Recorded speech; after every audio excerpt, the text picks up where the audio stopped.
행복합니다. 항상 이제 시작을 2015년의 마지막입니다 라고 이제 시작을 하게 되겠죠. 2015년 어떤 경험을 많이 하셨나요? 지난 시간 이야기부터 시작을 할게요.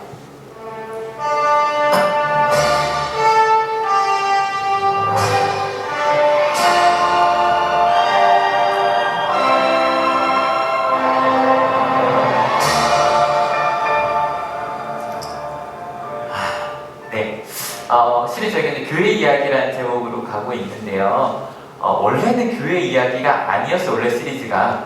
원래는 제가 이제 교회에 쓰는 많이 단어들을 조금 설명을 해드리려고 했었어요.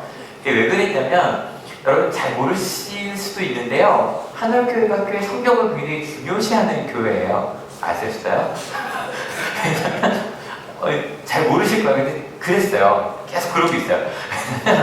일단은 모든 설교는 성경으로 가요. 되게 당연한 얘기일 수도 있는데, 보통 저희가 이제 강해 설교, 성경 중심으로 하는 거고, 하나 이제 주제 설교하면 이제 어떤 내용에 대해서 하는 걸 많이 하는데, 저희는 거의 뭐 90% 이상 강해 설교죠. 그래서 새벽 기도를요, 제가 처음 와서 계획을 짠 거 지금도 보면, 그러니까 매일 한 장씩 성경을 설교를 해서요, 3년 반이면 성경 전체 설교할 수 있게 계획을 짰어요.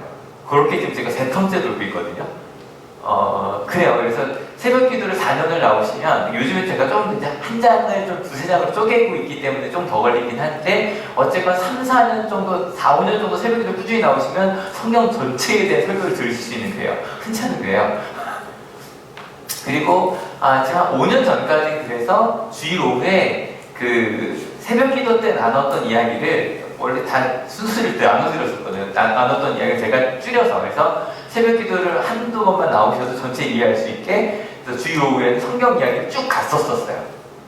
그리고 큐티를 나눠드린 것도 10몇 년 되죠. 큐티 같은 경우는 매일 하시면 10년 정도 되면 성경 전체를 묵상할 수 있어요. 큐티 같은 경우는. 근데 이게 순서대로는 아니에요. 신약을 조금 더 해요. 특별히 복음서 좀 더 많이 하고, 저도 이제 그런 식으로 새벽 기도 진행하고 있는데, 그래서 지금 속해도 큐티 모임 나눔을 하죠. 저는요, 언제까지는 계속 큐티 나눔으로 갈 거 아니에요. 언제까지냐면 모두가 큐티에 익숙했을 때까지. 그래서 저는 그 주일 예배 끝나고 하는 6개, 5개도 뭐 다른 교재 찾으시기 전에 일단은, 딴 것도 괜찮은데요. 이 큐티 나눔이 해서, 우리 정말 큐티라면서 매일 말씀을 읽는 게 필요하겠다. 이게 행복하구나가 되면 다른 교재로 넘어갔으면 좋겠다는 생각을 좀 갖고 있어요. 그래서 지금 청소년부도 계속 큐티 나눔을 하다가 지금 이제 또 다른 교재로 넘어갔다 왔다 갔다 하거든요. 약간 그런 교회요. 게다가 그것뿐인가요? 뭐 예를 들어 수요 예배, 심야 기도에도 기도회를 할 때도 성경에 나온 기도문을 가지고 설교를 해요. 그러고 있어요.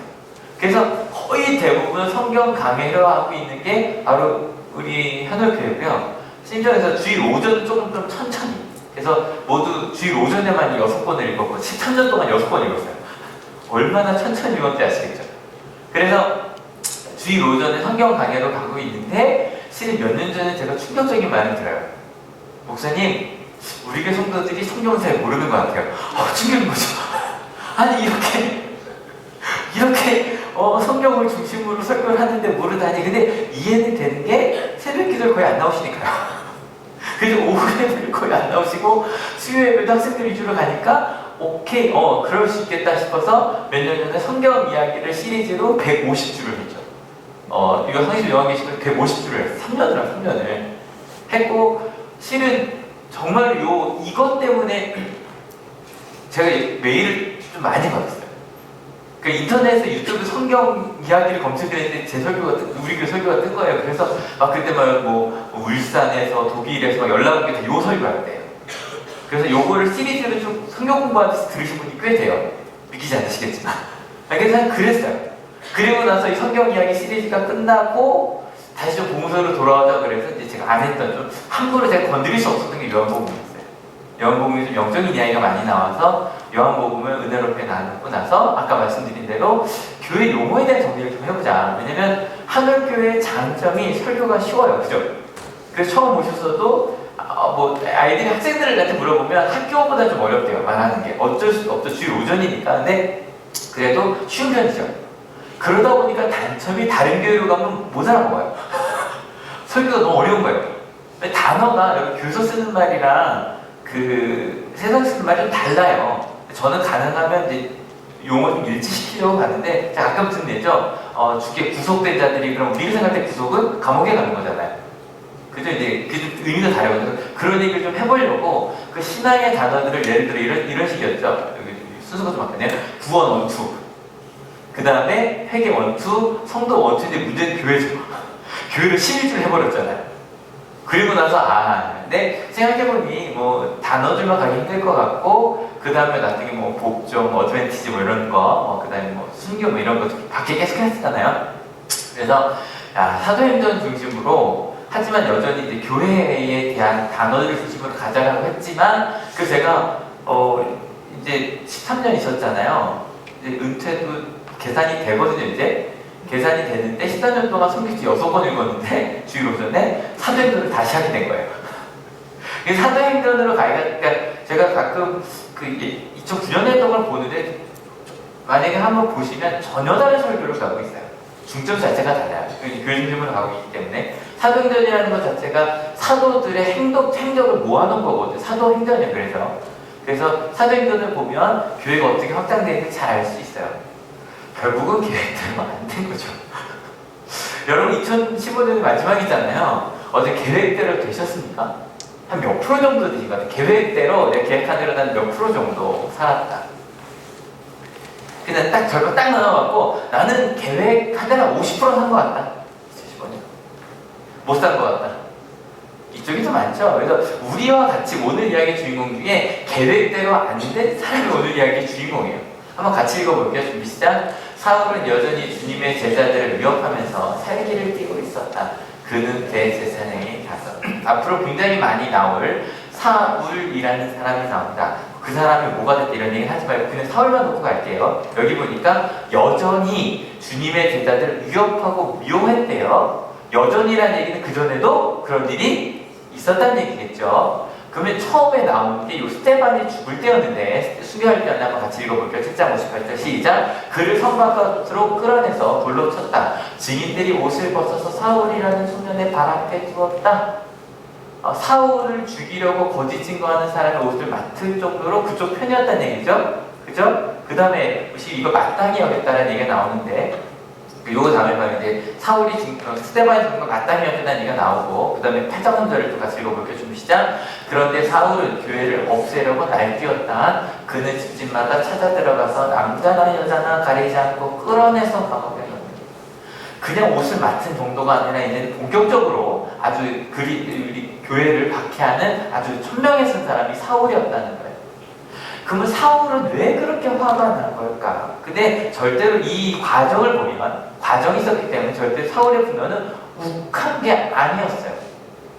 여러분 우리 가끔 욱해서 뭐 하겠다고 결정을 하죠. 그죠? 근데 사울은 그냥 욱한 게 아니라 실제로 그 박해와 그 자기 행동들을 계획한 사람이었어요.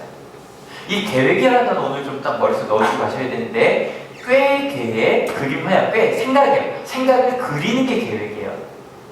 그래서 단어들을 찾아봤다면 같이 읽어볼게요. 준비 시작. 앞으로 할 일의 방법이나 절차 등을 미리 생각하면서 안을 세우는 일 또는 그 내용. 이걸 그림을 그린다고 생각하시면 좋아요. 여러분 아까 여러분들이 계획대로 안 됐다고 하셨죠. 그죠? 근데요 우리가 계획대로 안 됐다고 했던 아마 학생들에게 제일 많은 건 이것일 것 같고요. 그죠? 다이어트, 뭐 운동이라든지 뭐 신앙생활이라든지 아니면 공부라든지 여러분 우리가 계획대로 안 됐다고 했을 때 어찌 보면 그거는 계획이 아니었을 수 있어요. 제가 볼 때는 거기까지는 뭐냐면 그냥 마음 먹은 거예요. 무슨 말 아시겠어요? 그냥 마음 먹은 거예요. 하기로 마음 먹었어요. 하지만 계획한 건 아니었던 거예요. 그래 우리는 계획대로 산 거예요. 마음 먹은 거 못했을 뿐이지 이해가 되나요? 별로 안 되죠? 그러니까 마음을 먹으면 그 다음 단계가 뭐냐면 계획인데 계획은 아까 그 단어대로 그림을 그리는 거예요. 그림. 앞에 건 명사, 뒤에 건 동사를 명사화시킨 거죠. 그죠? 그림이요. 이걸 한번 생각해봐요. 그럼 한번 예를 들어 봅시다. 또 새로 하니까. 하늘교회에서는요, 제가 꼭 성경을 중심으로 한 교회, 우리 교회는. 때문에 세 가지를 항상 해야 된다고 제가 말씀을 드려요. 대 중에 하나는 새벽 기도, 큐티, 순서 바뀌었네요. 새벽 기도, 큐티, 성경 통독 중에 하나는 무조건 하라고 말씀을 드렸죠. 이거는 하셔야 돼요. 일단 담임 목사가 한올교회의 가장 핵심은 성경입니다라고 말씀을 드렸으니 셋 중에 하나 무조건 하셔야 돼요. 그러니까 실은 이 성경을 읽으면 당연스럽게 기도는 연결이 되는 거거든요. 그 셋 중에 하나를 이제 4일 남았단 말이에요. 월화수목 하나 한다고 하면 계획해 봅시다. 뭐 하실래요? 나머지 4일 남으셨는데 2015년에 마지막 4일이라도 한올교회는 성경을 중심으로 살아봅시다. 새벽기도, 큐티, 성경 통독 결정하셨죠? 하셨어요? 뭐 안 하시려고 하는지는 제가 알아요. 그걸 제일 어렵다고 생각하실 건데 실은 절대 어렵지 않아요. 제가 항상 기독교인들께서 제일 하기 쉬운 게 뭐다? 주일 예배 오시는 거예요. 그 다음에 주일 오후 예배 드리시는 거고, 그 다음에 수요일에 오시는 거고, 그 다음에 새벽 기도예요. 그 진짜 기독교인으로 살아가기 힘든 건 뭐냐? 그렇게 사는 거예요. 무슨 말인지 아시겠어요? 아침 시간 내는 건 제가 쉽다고 얘기하면 안 되겠지만 아무튼 그렇습니다. 그러면 만약에 새벽 기도를 마음 먹었다고 합시다. 그러면 4일만 한번 새벽 기도 해보자. 4일만 월화수목마다 새벽 기도 해보자. 마음 먹었어요? 계획을 그려야죠. 그럼 여러분, 우리 지금까지 어떻게만 하셨어요? 뭐 하면 된다? 몇 시에 일어나면 된다? 솔직히 5시 반인데 제가 보통 5시 40분에 와요. 부끄러운데 고백을 해야겠어요.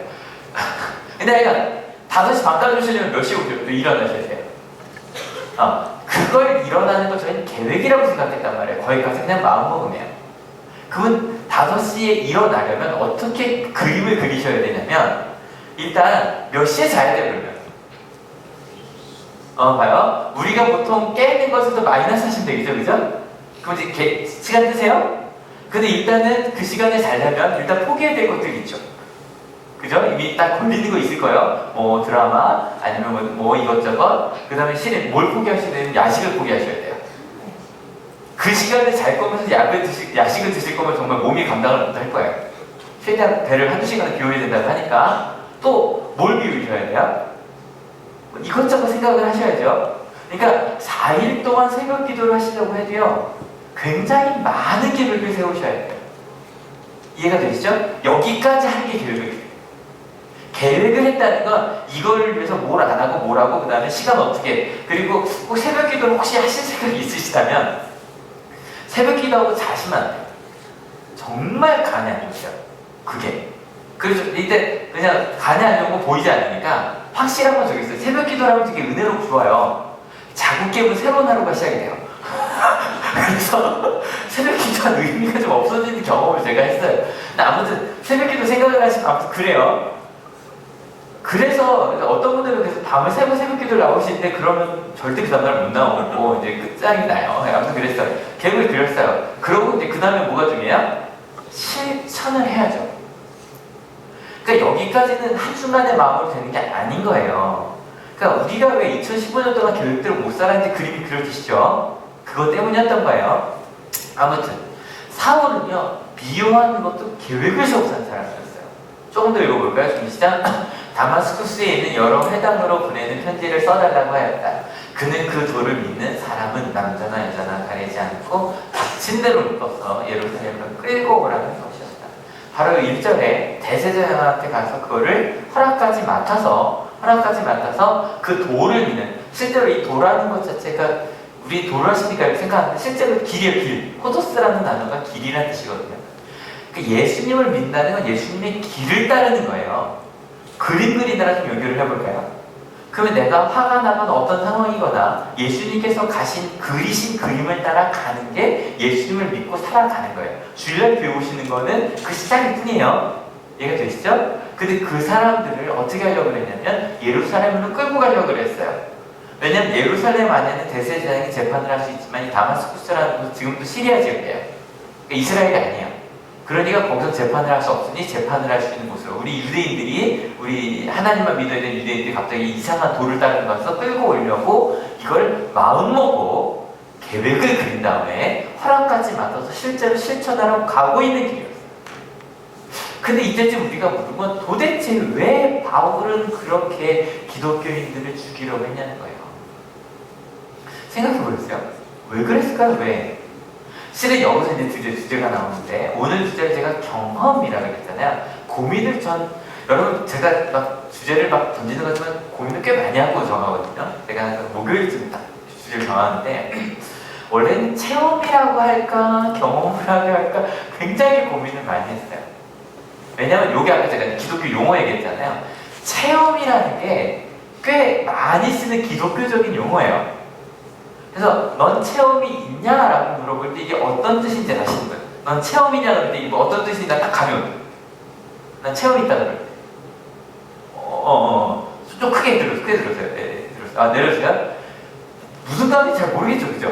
체험이 있다는 게 뭔지. 실은요, 기독교적으로 체험이 있다는 말은 뭐냐면 하나님에 대한 구체적이고 실제적인 경험을 했다는 걸 체험이 있다고 해요. 예를 들어 뭐 기도 중에 하나님 음성을 들었다거나 아니면 꼭 그게 아니더라도 내가 하나님의 음성 듣는 게 하나 누구야? 이거 아니라 그랬잖아요. 정말 하나님이 날 사랑하시는 거 실제로 경험한 그 사건을 체험이 있다라고 보통 얘기합니다.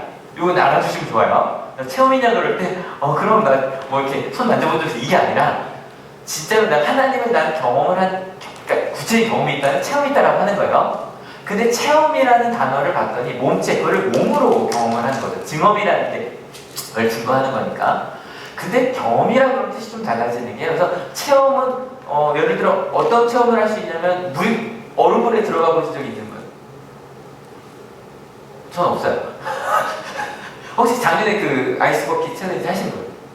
그분들은 잠깐이라도, 그죠? 근데 우리는 보통 물을 걷죠? 얼음이 없어서. 근데 만약에 난 그 체험이 있다면 짧지만 강렬하죠. 그죠? 그래서 이례적인 것도 체험이라고 할 수 있지만 내가 경험했기 때문에 강렬한 거예요. 근데 경험이라고 할 때는 이 날경이라고 하는데 저기 이제 시실날실할 때, 근데 시실날실할 때 날실이 뭐냐면 세로줄이 날실이에요. 날씨. 그래서 무언가를 조리 있게 차곡차곡 하는 걸 이 날이란 뜻이 의미해요. 그래서 이 경험이라는 거 같이 한번 읽어볼게요. 좀 시작. 그러니까 체험이라는 건 나는 그런 놀라운 빛을 봤어요가 끝이라면, 경험은 그걸 통해서 내가 얻어지는 것까지가 경험이에요. 제가 그래서 오늘 경험이라고 좀 의미를 정했는데, 주제를 정했는데, 그럼 사울은 어떤 경험을 했냐면요, 이런 경험을 했어요. 같이 읽어볼게요. 준비 시작. 나는 난지 8해 만에 할례를 받았고 이스라엘 민족 가운데서도 베냐민 지파요, 히브리 사람 가운데서도 히브리 사람이요, 율법으로는 바리새파 사람이요, 열성으로는 교회를 박해한 사람이요, 율법의 의로는 흠잡힐 데가 없는 사람이었습니다.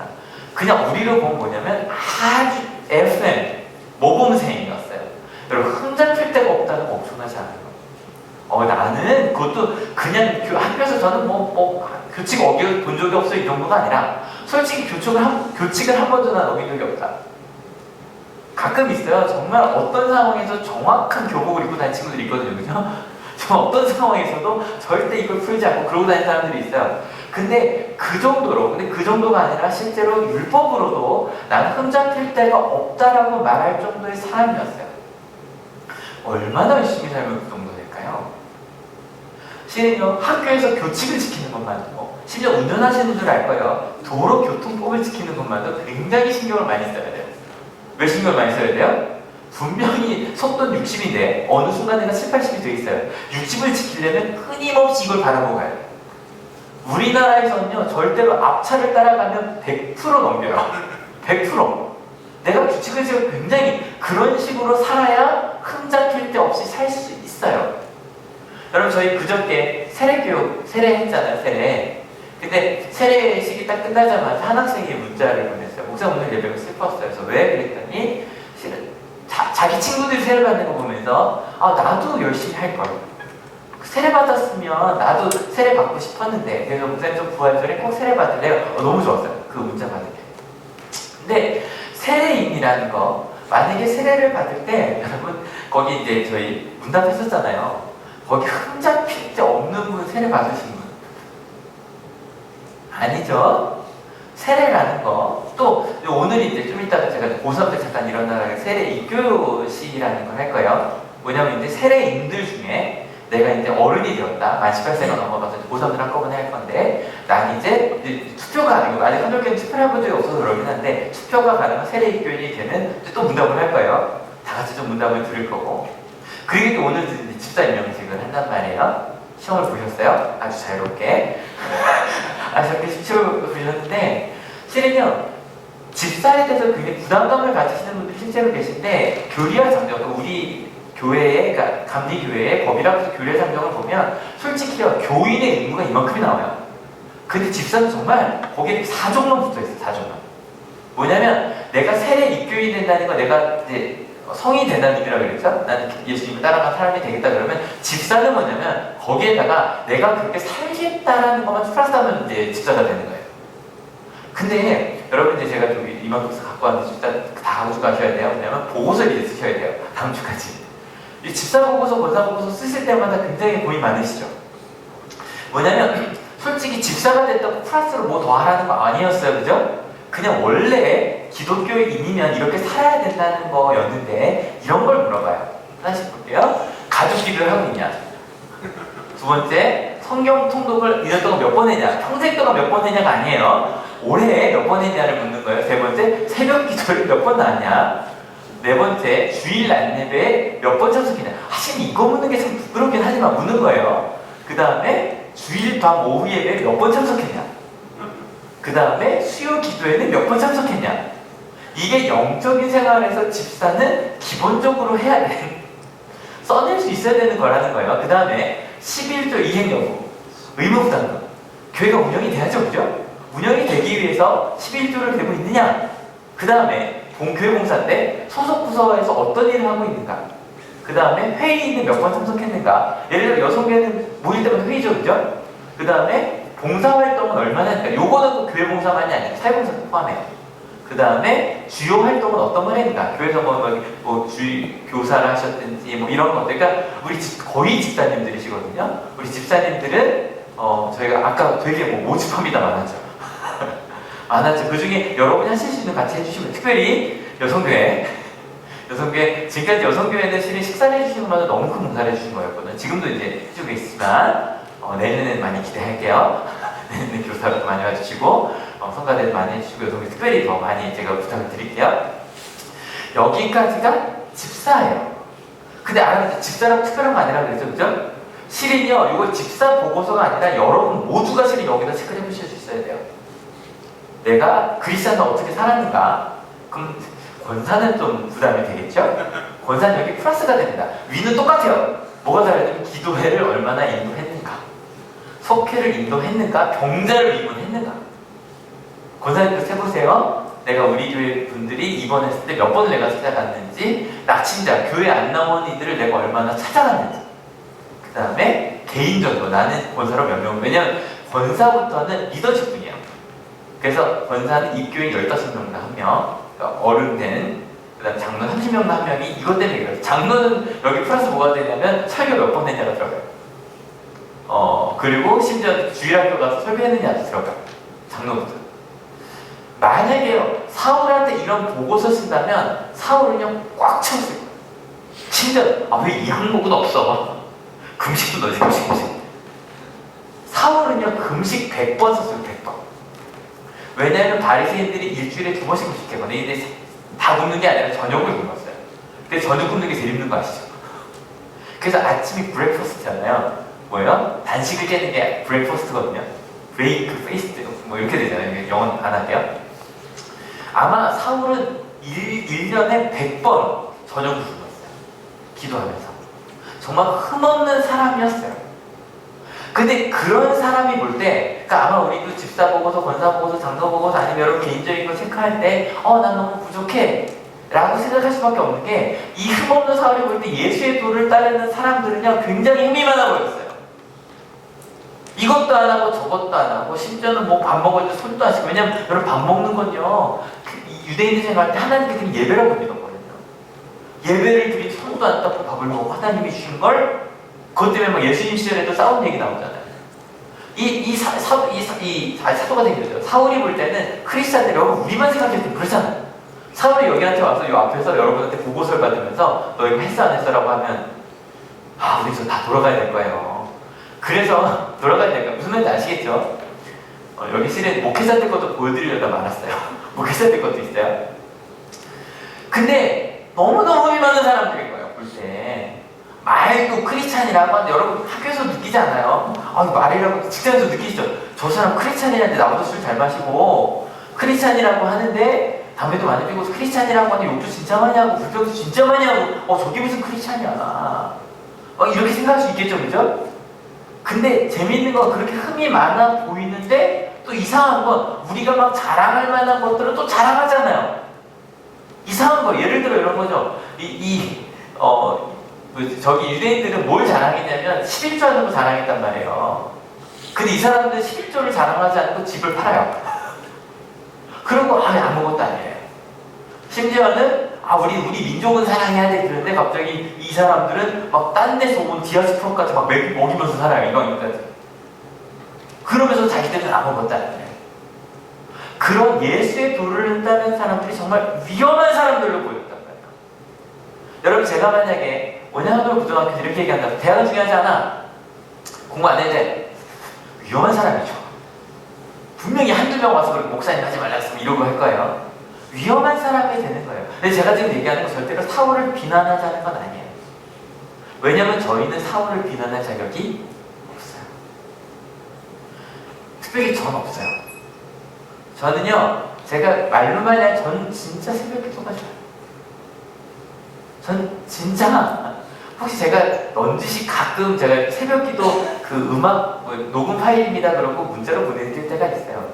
거기 들어가 보시면 매일 이렇게 다 쓰게 돼 있어요. 매일 그 파일 폴더에 들어가시면 여러분이 제가 너무너무 좋아했던 그 말씀을 같이 들으시고 은혜 나누셨으면 큐티도요. 실은 예산 잡을 때마다 제가 항상 혼나는 게 큐티예요.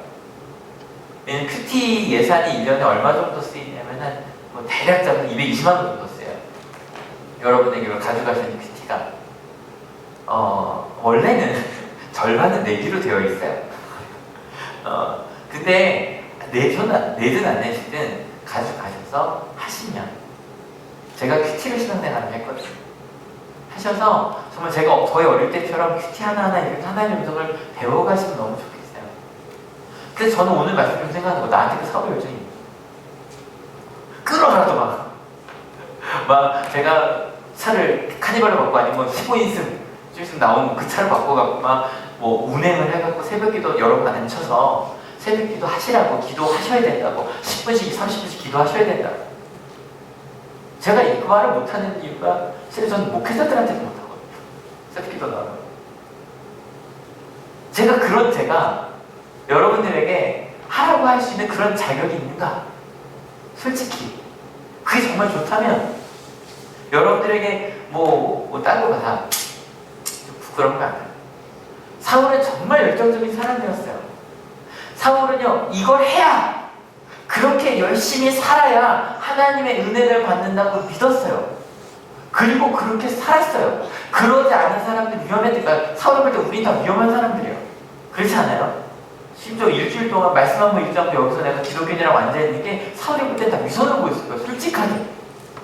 그래서 그들을 어떻게 해서건 해결을 하려고 했던 거예요. 근데 그렇게 가던 사울에게 계획하지 않은 일이 벌어져요. 같이 읽어볼게요. 준비 시작. 사울이 길을 가다가 다마스쿠스 가까이 이르렀을 때 갑자기 하늘에서 환한 빛이 그를 둘러주었다. 구약 전통에 의하면 환한 빛은 보통 하나님이 현현하신 하나님이 나타나실 때 환한, 이건 동상과 마찬가지인 거 아니에요, 그죠? 모세 때도 그랬고 하나님이었다라고 봐요. 그걸 보자마자 이 사람이 무릎을 꿇어요. 더 읽어볼게요. 좀 시작. 그는 땅에 엎어졌다. 그리고는 그는 사울아 사울아 내가 왜 나를 핍박하느냐 하는 음성을 들었다. 그리고 그 상황에서 갑자기 누군가가 나에게 말을 거니까 당연히 이렇게 물을 수밖에 없었죠. 같이 읽어볼게요. 좀 시작. 그래서 그가 주님 누구십니까 하고 물으니 나는 내가 핍박하는 예수다. 실은 이 한마디, 이 사울은요 예수의 길을 따르는 게 위험하다고 생각했다 그랬죠. 근데 이건 저희가 나중에 저 천국 가면 물어볼 게 되게 많거든요. 그 중에 하나 요거는 꼭 사울에게 물어볼 거예요. 실은요 사울이 왜 이렇게 열을 냈을까라고 생각했을 때 혹시 사울은 크리스찬들을 핍박하면서 그들이 부러웠던 건 아닐까? 여러분 그런 거 알아요? 막 공부 열심히 하고 하는데 옆에 있는 애가 굉장히 자유롭게 행복하게 고등학교 생활할 때, 그리고 나서는 그래 너무 그렇게 놀아봐라, 내가 나중에 난 더 훌륭한 사람이 될 거야. 여기 30, 40대 이상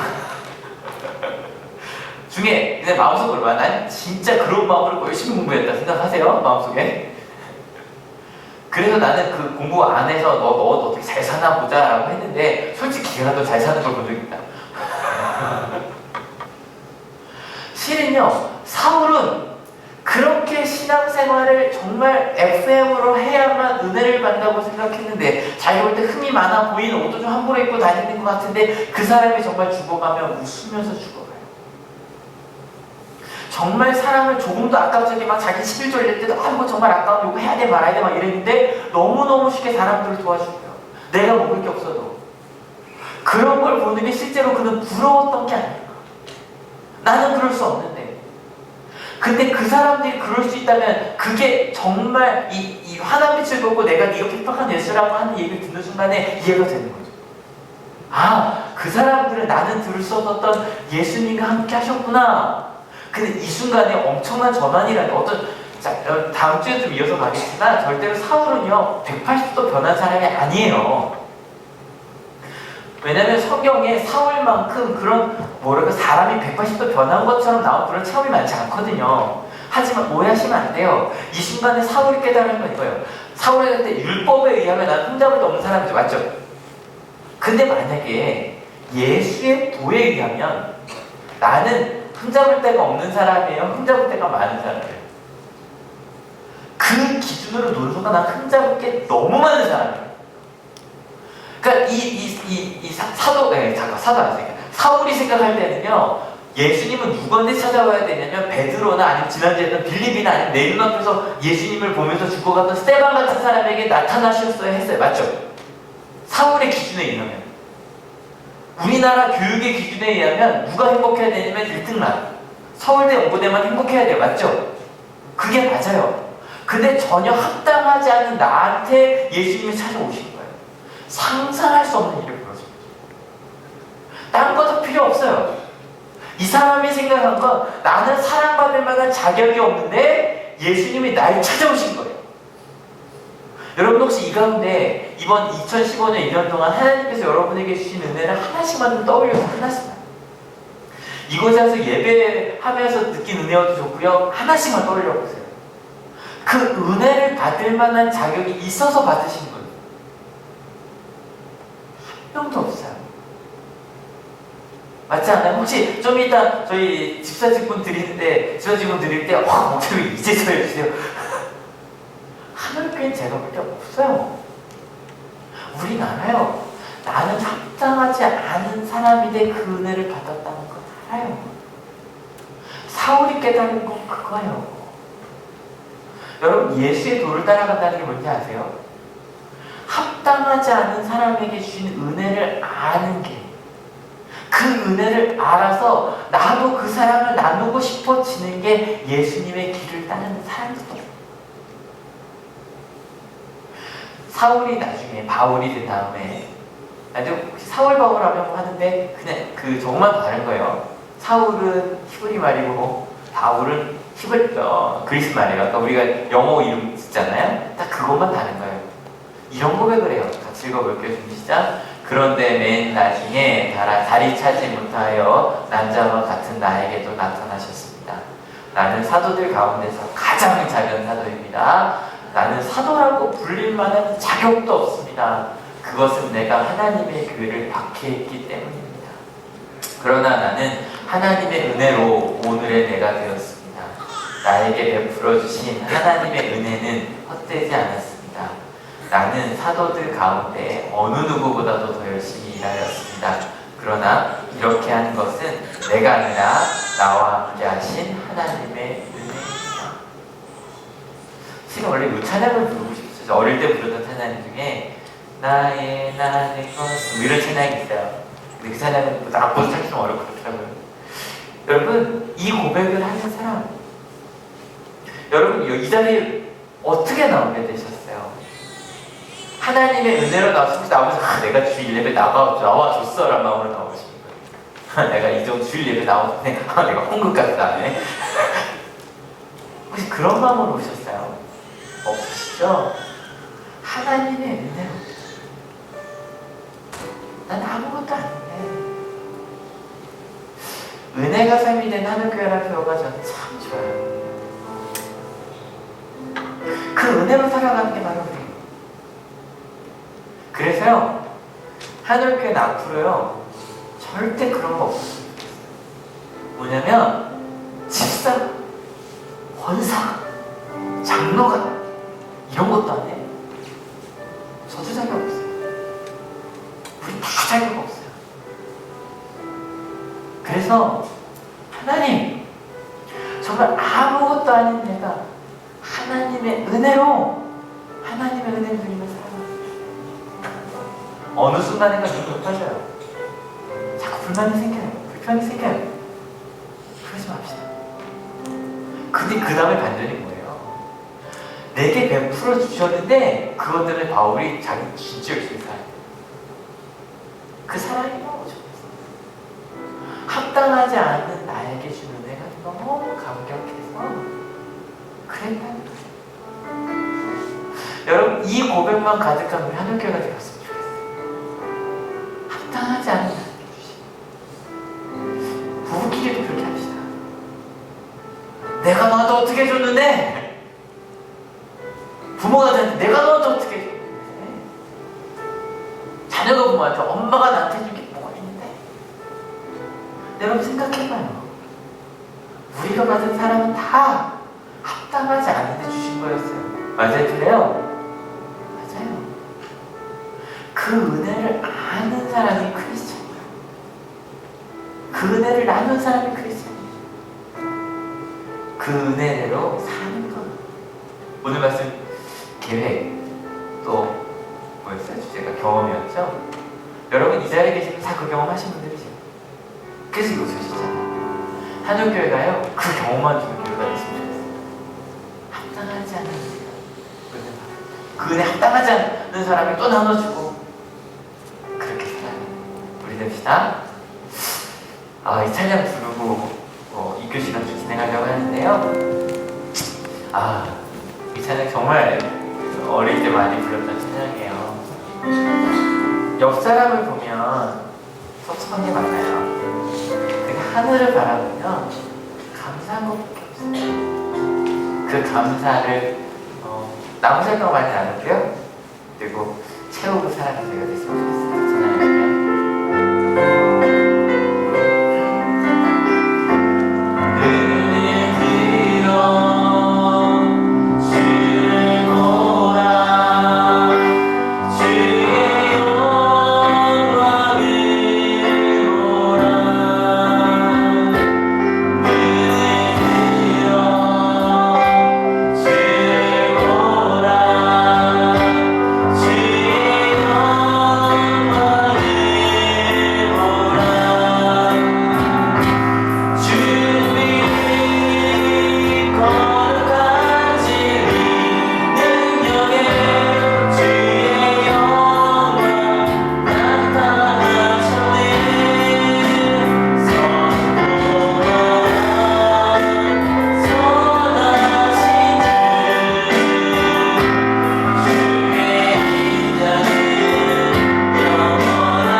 일단 2015년 하나님 저 마음만 먹었었네요. 2016년은 계획하는 자 되겠다고 이야기해 주시고요. 무엇보다 더 기도드리겠습니다. 하나님을 경험한 인연이었다고, 합당하지 않은 자에게 주시는 이 사랑, 은혜 경험했다고, 그 사랑 나누는 자 되겠다고, 사울이 경험한 거 나도 경험했네요. 감사하다고 같이 기도하겠습니다. 같이 기도하시겠습니다. 하나님, 주의 나라와 지나심이 영원한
장로가 되기에도, 권사가 되기에도, 집사가 되기에도 합당하지 않는다.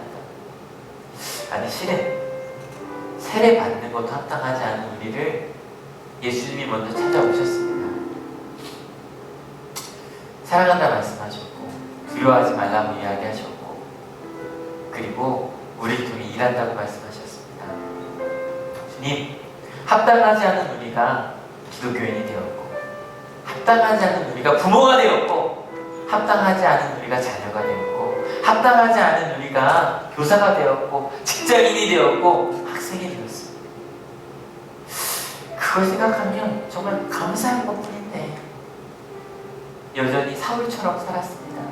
1등 해야 된다고, 내 말 들어야만 행복한 사람일 거야, 공부를 잘해야만 성공할 거라고 교회에서도 그랬습니다. 새벽기도 안 나오면, 이거 안 하면 저거 안 하면 너는 기독교인 아니라고 끊임없이 비판하며 살았습니다. 합당하지 않은 사람들이었는데 사울은 예수님께서 날 오시는 순간 알았습니다. 아, 이런 거였구나. 크리스찬들이 그 죽음 앞에서 저렇게 웃을 수 있었던 건 이렇게 합당하지 않는 자를 찾아오신 하나님의 사랑이 먼저였기 때문이었구나. 내가 알지 못하는 게 바로 그거였구나. 참 감사한 거. 그 놀라운 경험을 저희 모두 다 했습니다. 이 자리에 단 한 명도 나는 은혜 받기에 합당하다라고 생각하는 사람이 단 한 명도 없으면 주님 감사드립니다. 예배할 수 있으면 감사하고, 기뻐하고, 놀라워할 수 있는 그런 아름다운 하늘교회가 되게 하시면 감사드립니다. 하나님, 이제 입교식 그리고 집사 직분을 드리고 또 내년 계획을 해보려고 합니다. 합당하지 않은 저희들이 분에 넘치는 하늘교회에서 행복한 신앙생활을 하고 있습니다. 이제는 합당하지 않았으니 더 열심히 그 사랑을 나누는 하늘교회가 되기로 결단하오니 주님 함께하여 주시옵소서. 감사합니다. 예수 그리스도의 이름으로 기도했습니다. 아멘.